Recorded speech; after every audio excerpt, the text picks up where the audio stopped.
तो जय श्री राम दोस्तों, मेरा नाम संजीव कुमार और ये हमारे साथ में बिट्टू जी बैठे हमारे साथ में। आज हम एक ऐसे टॉपिक के ऊपर चर्चा करना चाहते हैं जिसके बारे में आपने काफ़ी सुर्खियों में देखा होगा। काफ़ी सालों पहले एक इंडिया का, हमारे भारत का सबसे जाना माना एक इन्वेस्टिगेटर था जिसको घोस्ट बस्टर के नाम से भी जाना जाता था, लेकिन आज उसके जो रियलिटी है हम वो सुनना चाहते हैं हमारे बिट्टू जी के साथ में। इन्होंने उसके बारे में काफ़ी रिसर्च भी की है और काफ़ी ये उन्हीं चीज़ों के अंदर से जुड़े हुए निकले हैं जो एक गौरव तिवारी अपने टाइम पे किया था। गौरव तिवारी मैं आपको थोड़ा सा बता दूं कौन था। एक घोस्ट बस्टर था जो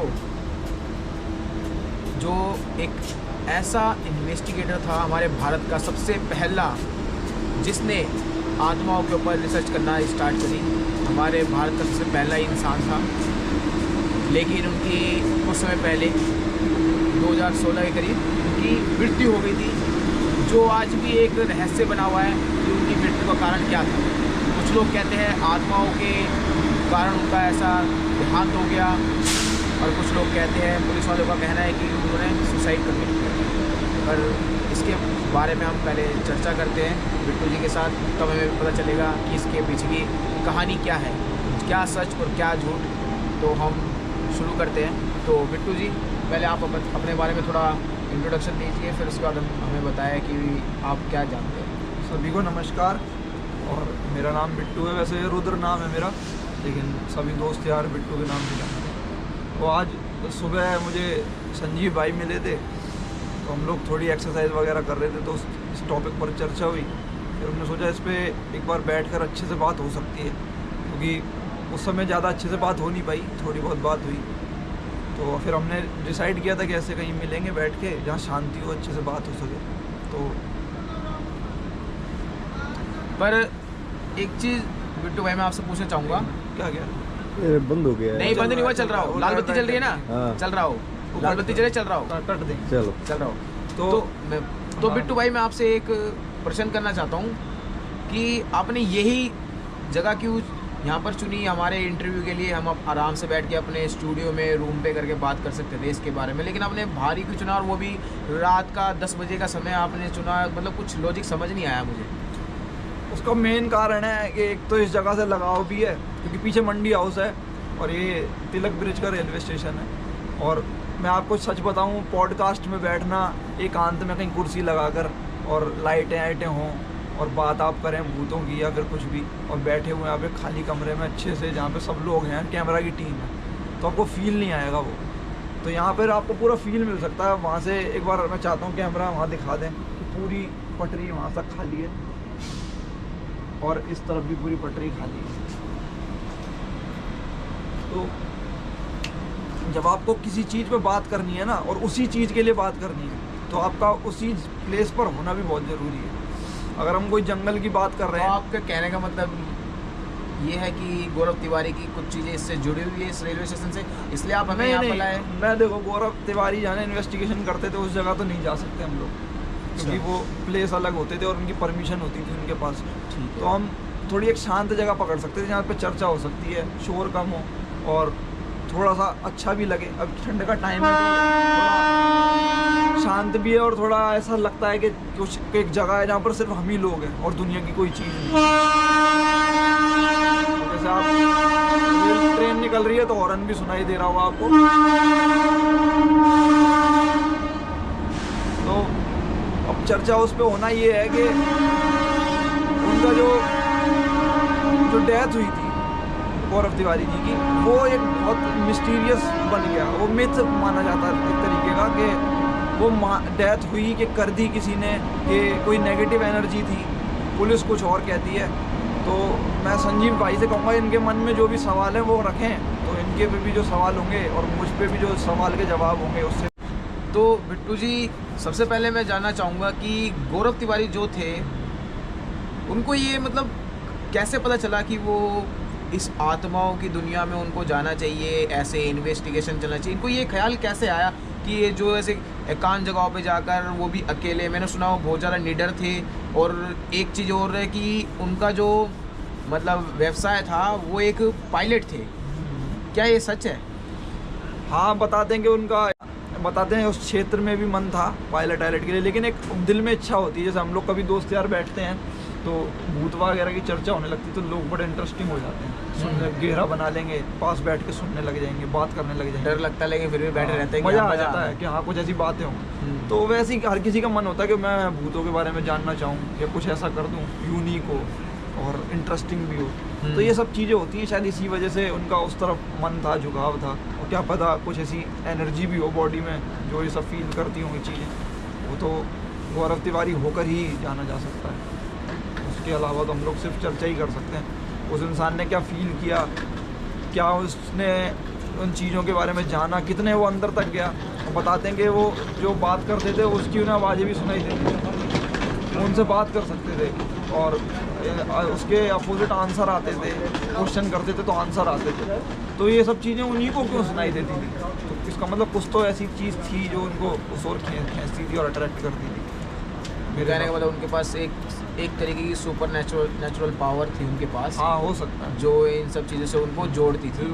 इसलिए उन्होंने अपना पैशन छोड़ के, अपना पायलट का वहाँ का काम छोड़ के उन्होंने सीधा ये IPS उन्होंने एक सोसाइटी बनाई जिसको इंडियन पैरानॉर्मल सोसाइटी के नाम से जाना जाता है। उनके कुछ दोस्त भी उनके साथ जुड़े।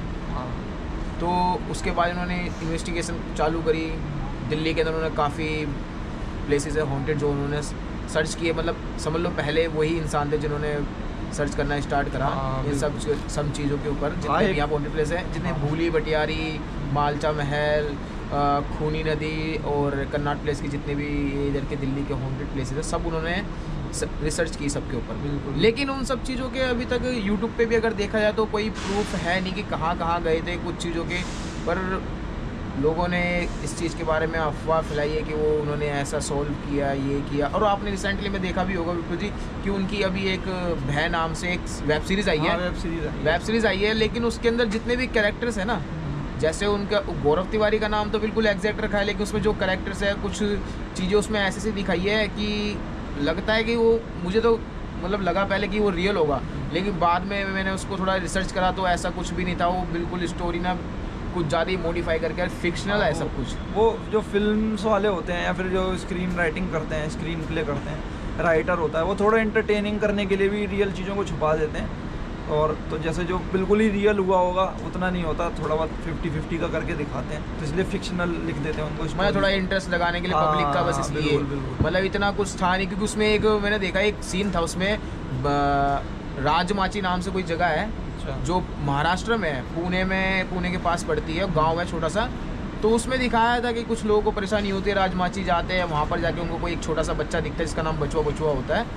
तो वो उनको उन्हीं को दिखता है हमेशा जो मरने वाले होते हैं, जिनकी मृत्यु मतलब पास है बहुत, उन्हीं को दिखता है। वैसे वो किसी को कुछ करता नहीं है। मैं संजीव भाई इस पर एक बात कहना चाहूँगा कि आप जिस क्षेत्र में अपनी रुचि रखते हैं ना, आपको वही चीज़ें आपके आसपास होती दिखने लगती हैं। अगर आप बहुत अच्छे, एक तरीके से कहना चाहूँगा, अभिनेता बनना चाहते हैं या कुछ है, तो आपको हर चीज़ अभिनय के तौर पे ही दिखेगी। कोई चल रहा है, कोई बात कर रहा है, कोई कहीं जाना चाहता है, कोई किसी भी तरीके की कैसी भी बात कर रहा है, आपको उसमें भी एक्टिंग दिखेगी, है ना। आप कहोगे यार वो चल कैसे रहा है, वो देखो बात कैसे कर रहा है, आप उसको नकल करने की कोशिश करोगे। तो हर चीज़ की अपनी अपनी एक रुचि भी है और अपनी फील्ड है। ऐसी जो लोग जैसी संगत वैसी रंगत वाली, हाँ वही चीज़ ले सकते हो। जैसे आप कोई लोग बहुत पूजा करते हैं तो कहते हैं कि उनको ये दिखने लगा, वो दिखने लगा, भगवान दिखने लगे, तो वो इसलिए उन्हें ऐसा लगता है कि भगवान की लाइन में वो रुचि ले रहे हैं। जैसे स्वामी विवेकानंद जी हैं, रामकृष्ण परमहंस जी थे, इनको बताते हैं काली माँ दर्शन दे देती थी, तो क्यों वो काली माँ की पूजा करते थे, वो लीन हो गए थे उस चीज़ में। तो जिसमें आप पूरी बुद्धि लगा दोगे ना, अपनी मन विवेक पूरा झोंक दोगे, वो आपकी चीज़ हो जाती है। तो गौरव तिवारी का भी यही है, अगर वो मानने लगे थे कि भूत होते हैं तो सच में उन्हें भूत दिखने ही लगे।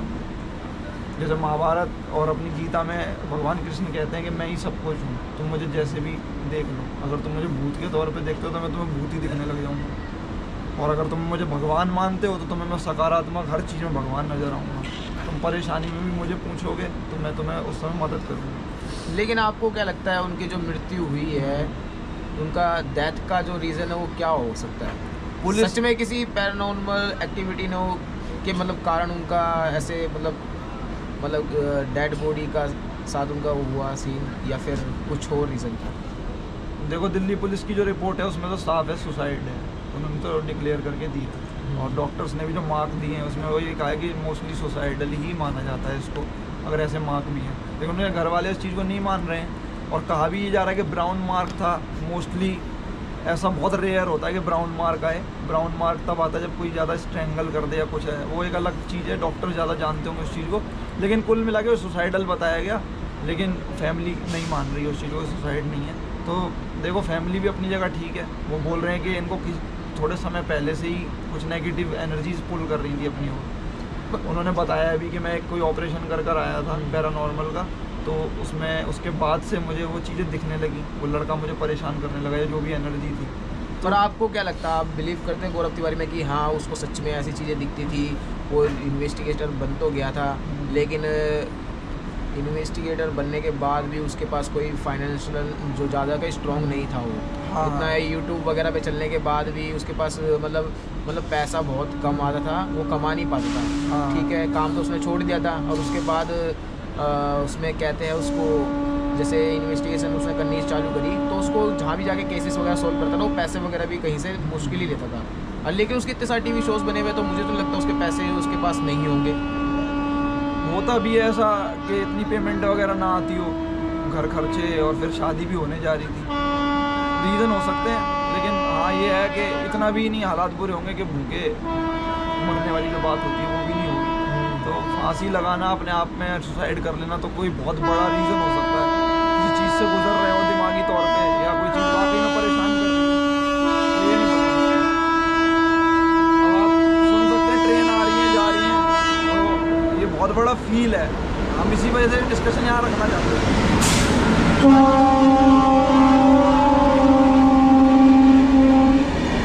इसका बहुत बड़ा कारण है ये रेलवे स्टेशन पे रखने का, कि ये ज़िंदगी भी इसी तरीके से है, कोई आ रहा है कोई जा रहा है, कोई जन्म ले रहा है, किसी की मृत्यु हो रही है, कोई आज अपने घर से निकल के ऑफिस के लिए निकला होगा, या फिर कोई घर से निकल के अपने काम के लिए दिल्ली आया होगा, कोई घर को जा रहा होगा, तो सब दुनिया में आना जाना लगा रहता है। ऐसी गौरव तिवारी भी थी, उन्होंने पूरा काम किया ज़िंदगी में, लेकिन इतनी जल्दी चले गए, कोई आशा नहीं रखता था, तो आना जाना लगा रहता है। हाँ लेकिन यह है कि चर्चा का विषय था कि वो इतनी जल्दी चले गए, किस कारण से चले गए, तो वो एक हमेशा डिबेटेबल चीज़ रहेगी। जैसे अभी संजीव भाई ने क्वेश्चन किए कि ये क्वेश्चन हमेशा बने रहेंगे, क्योंकि अब वो इंसान रहा नहीं है, बोलने वाला कोई है नहीं, पुलिस ने अपनी इन्वेस्टिगेशन रिपोर्ट दे दी है, डॉक्टर्स ने बता दिया है, तो कुल मिला के इस पर हमेशा चर्चा ही हो सकती है, डिबेट हो सकती है, बहस हो सकती है, क्लियर कंक्लूजन कुछ नहीं आता। तो गौरव तिवारी जी की मतलब जितनी भी बातें थी, जितनी भी उनकी स्टोरीज रही है, वो सारी कहने का मतलब सच है। हाँ कुल मिला के आपके अकॉर्डिंग वो सच ही है सारी बातें? हाँ मतलब कुल मिला के माना जाए तो सच ही है वो चीज़, मतलब अगर उन्होंने इन्वेस्टिगेट किया है ठीक से। तो अब ये नेचुरल चीज़ है, हम आप बात कर रहे हैं, इतनी देर में डॉगी भी आ गया। अब जो कमरे में बैठ के पॉडकास्ट बनाते हैं उनके पास ये क्या नेचुरल चीज़ हो सकती है? ये हमारा हमेशा का शूट रहेगा।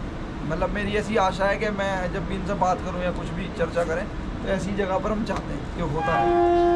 ये बिल्कुल नेचुरल टच है, इसमें कोई वो नहीं है। अगर कोई डॉगी आया तो वो आ गया हमारे पास, कोई ये नहीं कि हमने कहीं कमरे में बैठे हुए हैं, कोई चीज़ आई पीछे से सरका दिया, कैमरामैन कोई आ गया सर जाओ, ये सब कुछ नहीं। जो है सामने कई लोग आए भी चले भी गए, तो इस तरीके से चीज़ें होती हैं, आती हैं, चीज़ें चलती रह जाती हैं। तो मेरा कहना यही है कुल मिला के इस टॉपिक पर कि भूत होते भी हैं, नहीं भी होते हैं, क्योंकि हमें तो दिखे नहीं आज तक, तो हम उस चीज़ को नहीं मानते। अभी अभी एट प्रेजेंट जिस दिन दिख जाएंगे उस दिन मानने लग जाएंगे, वही वाली बात है।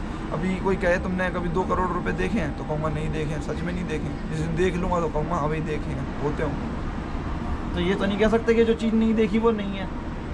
जापान नहीं देखा हमने, सिंगापुर नहीं देखा, तो क्या है नहीं है, तो ना है, तो कोई ना कोई तो कहीं ना कोई फील कर ही रहा होगा चीज़। अभी हम इस जगह बैठे हैं, आप बैठे हैं, मैं हूँ, सर्वेश भाई हैं कैमरे पे, यही लोग अगर अभी हम नया ना हो तो कोई एक अकेला बंदा यहाँ से निकलने की भी हिम्मत ना रखे। क्योंकि वो अभी वहाँ से निकला नहीं है ना, तो उसको लगेगा कुछ हो सकता है इस लाइन में, या कोई मिल जाएगा। लेकिन अभी हम यहाँ बैठे हुए हैं तो 10 लोगों को कॉन्फिडेंस होगा कि यार ये तो बैठे हुए तो कुछ- मानने ना मानने वाली बात है। हाँ बिल्कुल। पर वैसे एक क्वेश्चन हो रहा है लास्ट कि गौरव तिवारी का जितने भी केस है उनमें सबसे बढ़िया और ख़तरनाक केस कोई आपको पता हो, या फिर मतलब ऐसा जो मतलब आपने खुद देखा हो, हाँ, इतना मैं- आप जानते हो उनके बारे में, तो कैसे? मैंने उनकी मतलब पहले वीडियो आई थी, वो पहले न्यूज़ वालों ने भी कवर की थी, आज तक और इन सब ने। उनके पास एक मशीन थी, वो कम फ्रिक्वेंसी की वॉइस रिकॉर्ड करती अच्छा। तो बताते हैं सामान्य जो हमारी रेंज होती है वो 20 हर्ट्ज तक होती है, 20 से 2000 हर्ट्ज तक हम कैप्चर कर सकते हैं या सुन सकते हैं। तो जो चमगादड़ होते हैं और ये कुत्ते होते हैं ना जो, ये उससे नीचे की भी साउंड सुन सकते हैं। चमगादड़ जैसे बताते हैं कि चमगादड़ देख नहीं सकता, एक तरीके से देखा जाए वो अंधा होता है, लेकिन वो महसूस करता है अपनी फ्रिक्वेंसी तो वेव उसकी टकराती हैं उस चीज़ से और वो अपने शिकार को फील कर सकता है। तो उनकी वो फ्रिक्वेंसी है, तो वो उसी फ्रिक्वेंसी के तहत कुछ मशीन है वो पैरानॉर्मल वाली, तो उस पर उन्हें कहीं वॉइसेस सुनाई दी थी, तो उसी के तहत जब वो कुछ क्वेश्चन करते थे तो वो जो वहाँ से आत्मा थी, जो भी स्पिरिट थी, वो वहाँ से आंसर देती थी। तो उन्होंने उसमें बोला कि how many all of you are, तो उन्होंने वहाँ से आंसर दिया 10। तो वो सब स्पिरिट्स थी उस एरिया में जहाँ पर वो इन्वेस्टिगेशन करने गए थे। तो उनमें से एक जो आंसर दे रहा था वो फीमेल थी, तो वो मैंने रियल सुनी थी न्यूज़ में, पर वो वीडियो भी यूट्यूब या इंस्टा पर है। हाँ, उनकी वीडियोस तो बहुत सारी है। हाँ। सोनी पे उनके काफ़ी सारे सीरियल्स भी आते हाँ, थे, बिल्कुल। वो वेब सीरीज बोल सकते हैं वो उनको। रियल लगा था वो क्योंकि उन्होंने मिर्च मसाला डाल के काफ़ी चीज़ें दिखाई भी है, और कुछ चीज़ें उसके अंदर उस टाइम पे उनके पास, सही बताऊँ तो उनके पास इतने इक्विपमेंट्स नहीं थे, कैमरा वगैरह जो सब चीज़ों को कैप्चर कर सके। पर थोड़ा बहुत उनके केसेस कहे गए हैं कि मतलब वो केसेस किसी काफ़ी केसों को उनका प्रूफ ही नहीं है। पर यह है कि जो भी है उन्होंने यहाँ के काफ़ी हॉन्टेड प्लेस कवर किए हैं। हाँ, कुछ ना कुछ तो सच रहा ही होगा। देखो जैसे भाई भी हमारे कैमरे पे, इनको भी इतना एक्सपीरियंस है। कुछ चीज़ें होती हैं जैसे कि हम जैसे कह लो कि न्यूज़ वाले कवर करते हैं जगह जगह जाके कि वहाँ ये हो गया था, वहाँ के बाहुबली हैं और वहाँ पे ऐसा ऐसा एक टाइम पे कांड हुआ था, इन्होंने इतने लोग मरवा दिए थे, या उनके ऊपर ऐसा हमला हुआ था। हमने तो नहीं देखा वो आँखों से, वो हुआ होगा इस समय, लेकिन इसका मतलब वो हुआ तो था, डॉक्यूमेंट्री बनी उसके ऊपर, न्यूज़ वालों ने रिकॉर्ड भी किया। तो ऐसे ही वो है, अगर उन्होंने ये सब चीज़ें रिकॉर्ड की हैं और ये सब चीज़ें उन्होंने रिकॉर्ड करके फिर अपनी उसमें डॉक्यूमेंट्री में भी डाली हैं, तो इसका मतलब ये तो है कि कहीं अगर धुआं उठ रहा है तो आग तो है ही, है ना। तो कहने का मतलब गौरव तिवारी था तो मतलब हाँ, कुछ ना कुछ तो कुछ तो सच था। सच था, 50% ही चाहे सही, लेकिन वो